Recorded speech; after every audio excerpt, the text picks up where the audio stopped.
Jumbo, Jumbo. Lawan kamu tuh gampang. Gak mungkin menang lawan kita. Aduh. Gendut.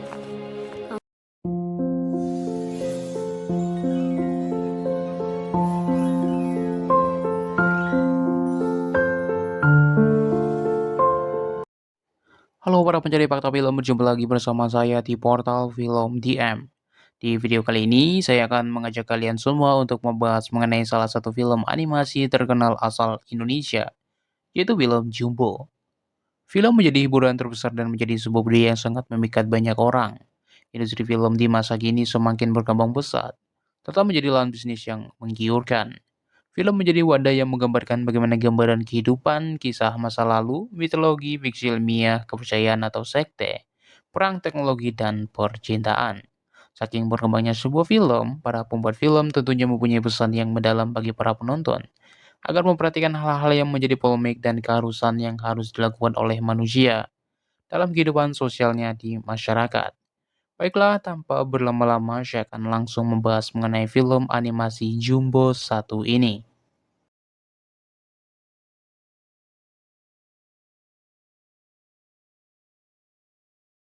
Jumbo adalah film petualangan dengan genre fantasi animasi Indonesia tahun 2025 yang disutradarai oleh Rian Adriandi dalam debut penyutradaraannya.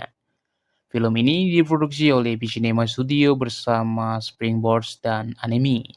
Film Jumbo mengisahkan seorang anak yatim piatu berusia 10 tahun bernama Don, yang sering diremehkan karena memiliki tubuh yang besar dan mempunyai sebuah buku dongeng warisan orang tuanya yang penuh ilustrasi dan cerita ajaib.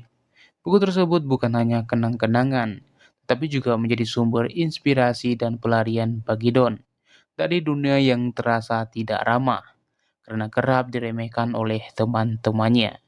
Don berupaya membuktikan kemampuannya dengan mengikuti sebuah pertunjukan bakat, yang mana ia berencana menampilkan sandiwara panggung yang terinspirasi dari buku cerita peninggalan orang tuanya. Namun, seseorang temannya mencuri buku tersebut, membuatnya putus asa. Beruntungnya, Don selalu mendapat dukungan dari Oma dan sahabat-sahabatnya, yaitu Nurman dan Mai. Di tengah keputusasaan Don bertemu dengan Mary, seorang peri kecil misterius yang meminta bantuannya untuk menemukan orang tuanya. Ia pun berupaya untuk mendapatkan kembali buku warisan itu. Pertemuan ini mengawali petualangan penuh keajaiban pun dimulai. Mengubah pandangan Don terhadap dirinya sendiri, mengajarkan arti persahabatan sejati, keberanian dan kepercayaan diri, dan mempererat tali persahabatan yang baru terbentuk. Dalam 7 hari penayangannya, film Jumbo sukses besar secara box office dan meraih 1 juta penonton, hingga menjadikannya sebagai film Indonesia terlaris pada tahun 2025, sekaligus film animasi Indonesia terlaris sepanjang masa. Kemudian pada hari ke-11 perilisannya, Jumbo sukses meraih lebih dari 2 juta penonton. Lalu pada hari ke-15 penayangannya, Jumbo sukses meraih lebih dari 4 juta penonton. Jumbo menjadi film animasi produksi Asia Tenggara dengan pendapatan tertinggi, yaitu lebih dari 8 juta dolar. Mengalahkan film tahun 2022, yaitu Mikimoto Movie produksi Malaysia. Kemudian, pada hari ke-19 penayangannya, Jumbo berhasil melampaui jumlah penonton Frozen 2 sebagai film animasi terlaris di Indonesia sepanjang masa. Jumbo menjadi film Indonesia terlaris ketiga sepanjang masa setelah meraih 7 juta penonton di hari ke-27 penayangannya. Film ini telah memicu perdebatan di kalangan orang tua dan kritikus film, terutama terkait dengan adegan yang dianggap kurang sesuai untuk anak-anak. Salah satu aspek yang menuai kritik adalah adanya adegan komunikasi dengan hantu melalui radio, yang menurut sebagian orang tua dapat membingungkan anak-anak dan mendorong mereka untuk mempercayai hal-hal yang tidak realistis. Beberapa orang tua merasa bahwa film ini tidak sepenuhnya cocok untuk anak-anak yang di bawah usia 6 tahun karena elemen fantasi yang dianggap terlalu ekstrim. Mereka berpendapat bahwa anak-anak pada usia tersebut masih dalam tahap perkembangan kognitif yang membuat mereka sulit membedakan antara realita dan imajinasi.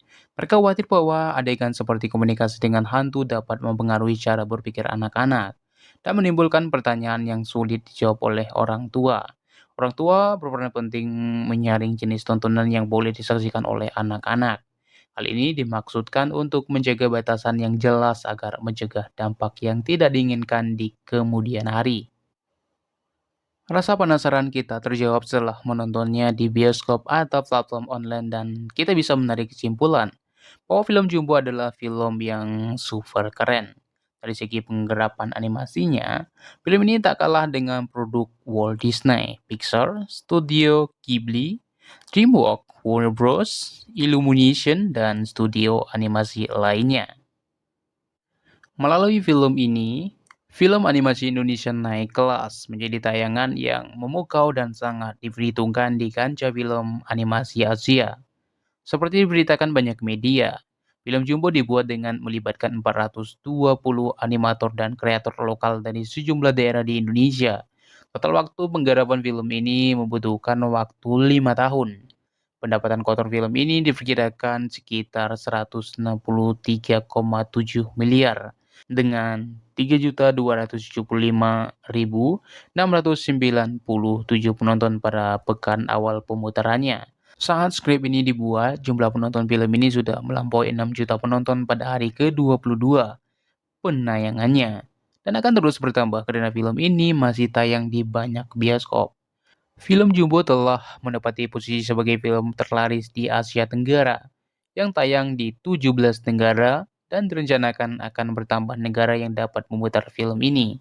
Sukses film Jumbo ini bisa jadi tonggak giliat film animasi dan potensi besar produksi film tanah air.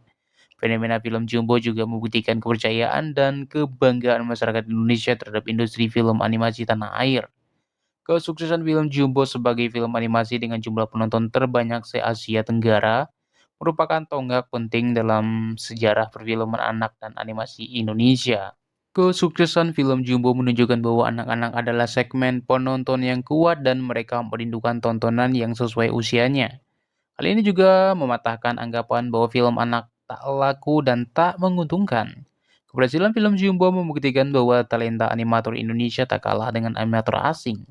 Momentum film Jumbo ini dapat dijadikan ajakan untuk terus membangun industri animasi lokal dengan dukungan pelatihan, infrastruktur, insentif produksi, dan iklim pengembangan industri kreatif yang mendukung. Film Jumbo bisa jadi pemantik lahirnya ekosistem film anak tanah air yang lebih berkualitas.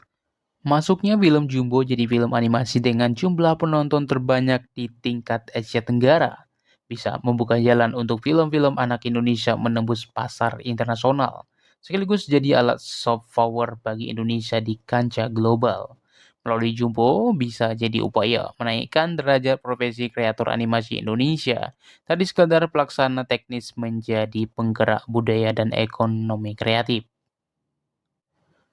Film ini semakin menarik dengan kehadiran sejumlah aktor dan aktris populer sebagai pengisi suaranya. Tokoh utama Don atau Jumbo diisi oleh Prince Potrai dan Den Bagus Satrio, versi kecilnya, sementara Queen Salman mengisi suara karakter Mary. Artis lainnya yang terlibat antara lain yaitu Aditya, kemudian Yusuf Oskan, kemudian ada Grisela Abigail, kemudian ada Angga Yunanda. Beberapa selebriti ternama juga turut berperan sebagai orang tua karakter seperti Ariel Noah sebagai ayah dari Don, Bunga Citra Lestari sebagai ibu dari Don, serta Cinta Laura dan Aryo Wahab sebagai orang tua dari Mary. Tak ketinggalan Rahel Amanda, Aci Resti, dan Kiki Naendra juga menyumbangkan suara mereka dalam film ini. Lagu tema bertajuk Selalu Ada di Nadimu menjadi pelengkap emosional dalam film ini. Lagu ini dibawakan oleh Princess Fortriai dan Queen Salman dengan versi khusus yang juga dinyanyikan oleh Bunga Citra Lestari. Produser Jumbo, yaitu Anggi Karisma, menekankan bahwa film ini dibuat bukan hanya untuk menghibur, melainkan juga untuk menghadirkan kedekatan dan obrolan bersama anak-anak dan orang tua. Bagi kalian yang belum menonton film animasi keren satu ini, saya sarankan untuk menontonnya. Karena banyak pesan moral dan hal-hal yang wajib orang tua pahami dari anak-anaknya. Film ini sangat cocok untuk semua kalangan, baik itu remaja dan orang dewasa. Namun secara khusus untuk anak-anak dan orang tua. Terima kasih dan jangan lupa untuk menonton film ini. Ajak anak-anak kalian dan keluarga kalian untuk menontonnya ke bioskop atau platform streaming online berbayar yang kalian miliki. Thank you.